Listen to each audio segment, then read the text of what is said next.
Friends, welcome to my YouTube channel English with सिमरन।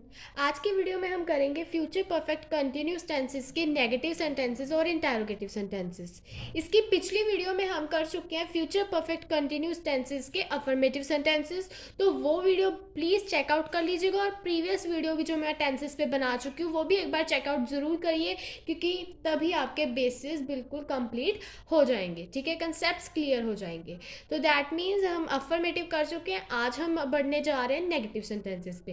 लेकिन video start करने से पहले मेरी एक रिक्वेस्ट है कि अगर आप मेरे चैनल पर पहली बार आए तो मेरे चैनल को सब्सक्राइब कीजिए।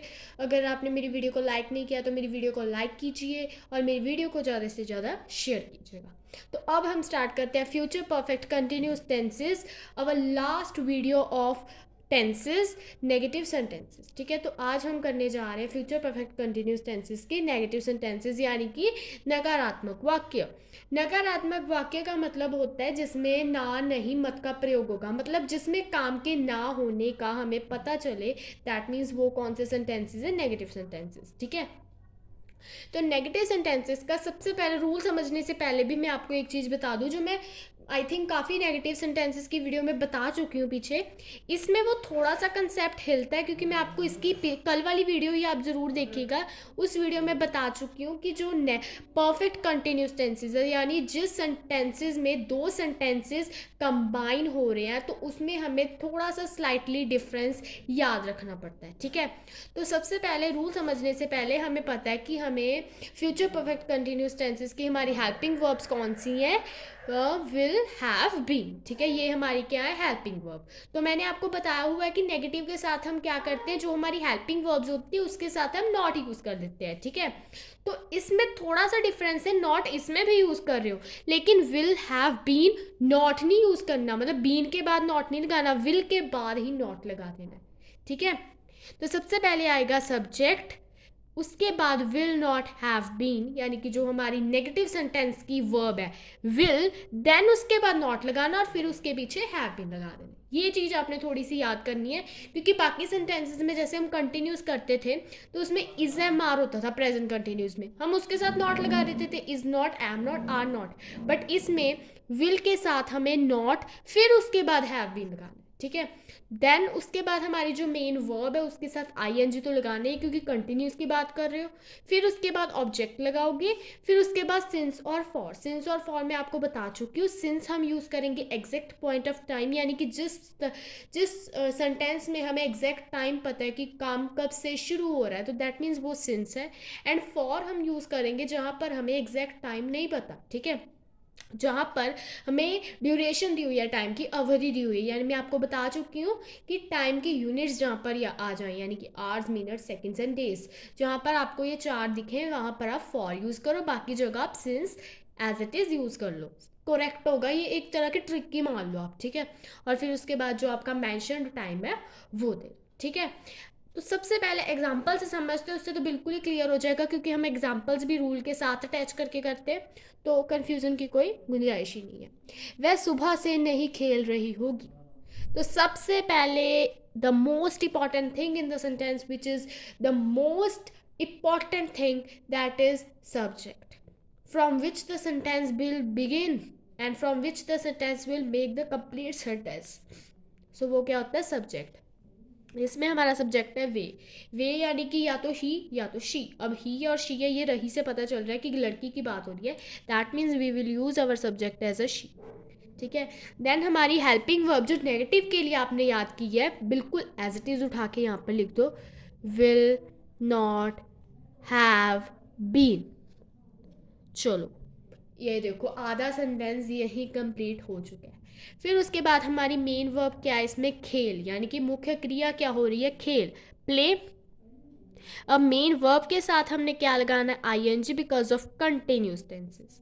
ठीक है, फिर उसके बाद हमारा ऑब्जेक्ट, हमें यहाँ पर कुछ भी मेंशन नहीं, हमें ये पता कि वो खेल रही है, ये बताया हुआ कि क्रिकेट खेल रही है, बास्केटबॉल खेल रही है, फुटबॉल खेल रही है, ये हमें कुछ नहीं पता। तो दैट मीन्स हम यहाँ पर प्लेइंग पे स्टॉप कर देंगे, अपनी मेन वर्ब पर ही जो हमारा ऑब्जेक्ट है वो हम स्किप कर देंगे। ठीक है, देन उसके बाद सिंस यूज करना है फॉर, जो सबसे कन्फ्यूजिंग है। सुबह यानी कि मॉर्निंग है। अब फॉर का मैं आपको बता चुकी हूँ कहाँ कहाँ यूज़ करना है, hours, minute, seconds and days के साथ आपने फॉर यूज़ करना है। तो that means morning in 4 options में से नहीं है, तो दैट मीन्स हम क्या यूज़ करेंगे, सिंस मॉर्निंग। तो देख लो इतनी आसानी से मैंने रूल के साथ ही आपको समझा दिया।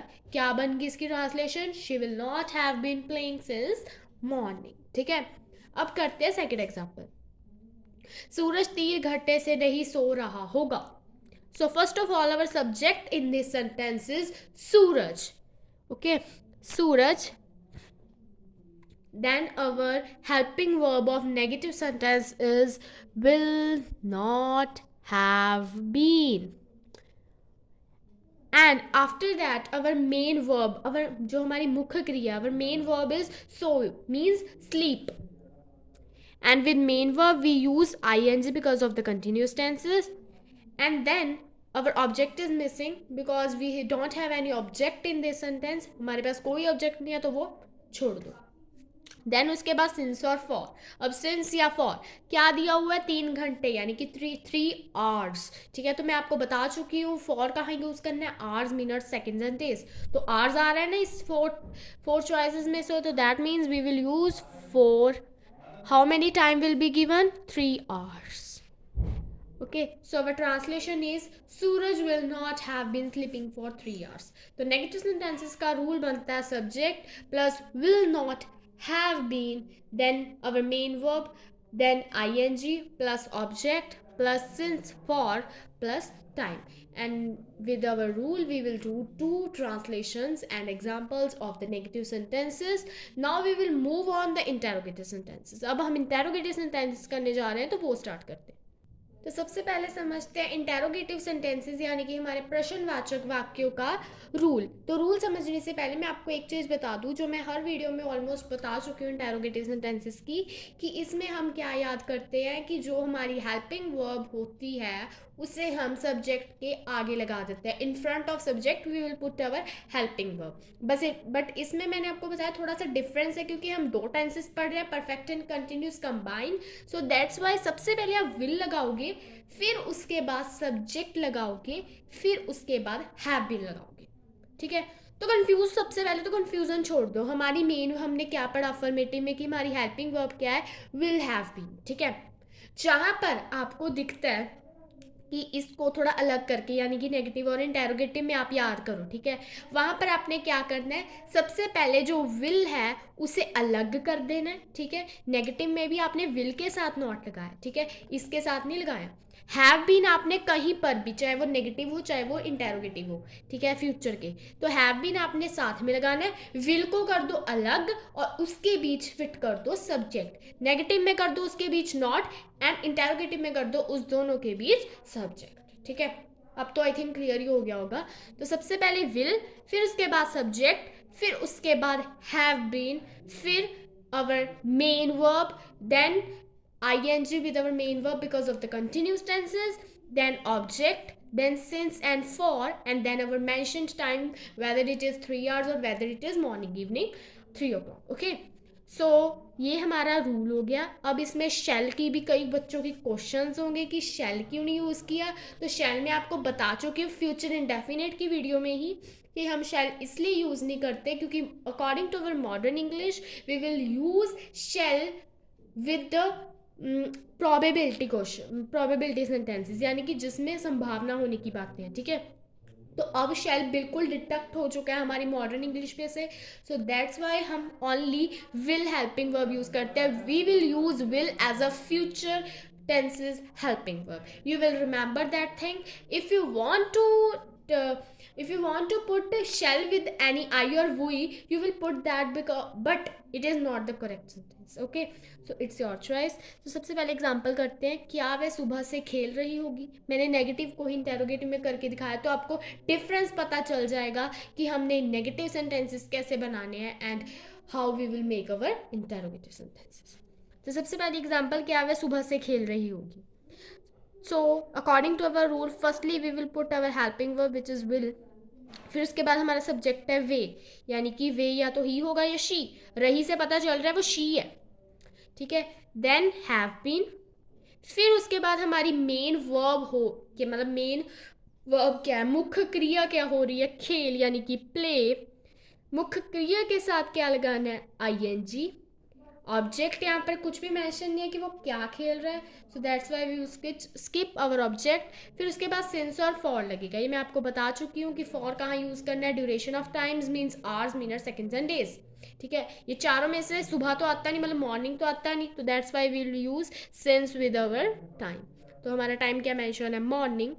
तो क्या क्वेश्चन क्या ट्रांसलेशन बन गई, will she have been playing since morning. ठीक है, अब हम कहते हैं सेकेंड एग्जाम्पल, क्या सूरज 3 घंटे से सो रहा होगा। तो first of all our helping verb is will, not the full helping verb. Our firstly, according to our rule, first thing we will put that is will. Then our subject is Suraj. According to our rule, the next step is have been. Then our main verb is so means sleep. With our main verb we will use ing because of the continuous tenses. ठीक है, ing use कर लिया. Then our object is missing in the sentence. No anything subject is mentioned in it, so that's why we will skip the object, skip it. And then our in the rule is since and for. मैंने आपको बताया था कि for कहाँ use करोगे, duration of times hours, minute, seconds and days. So that means घंटे यानी कि 3 आवर्स, ये आ रहा है इन 4 ऑप्शंस में से, तो फॉर 3 आवर्स। ठीक है, तो ट्रांसलेशन क्या हुई, will Suraj have been playing for 3 hours. ठीक है, तो सबसे पहले रूल के according will plus subject plus have been plus main verb plus ING plus object plus since for plus time and then question mark. तो इसी तरह हमने की दोनों एग्जाम्पल्स। तो आई होप आप सबको आज की वीडियो अच्छी तरह से समझ आई होगी। आज की वीडियो में बस इतना ही। हमारे टेंसेस की वीडियोस कंप्लीट हो चुकी हैं। अगर आपने मेरी प्रीवियस वीडियोस नहीं देखी हैं तो वो प्लीज़ चेकआउट कीजिए, क्योंकि उससे आपके कंसेप्ट्स बिल्कुल क्लियर हो जाएंगे। ठीक है, तो अगर आपको मेरी वीडियो अच्छी लगी तो प्लीज़ मेरी वीडियो को लाइक कीजिए। अगर आप मेरे चैनल पर पहली बार आए तो मेरे चैनल को सब्सक्राइब कीजिए, ताकि आप अच्छी अच्छी वीडियोस जल्दी जल्दी देख सको। और मेरी वीडियो को ज़्यादा से ज़्यादा शेयर कीजिए। तब तक के लिए बाय बाय।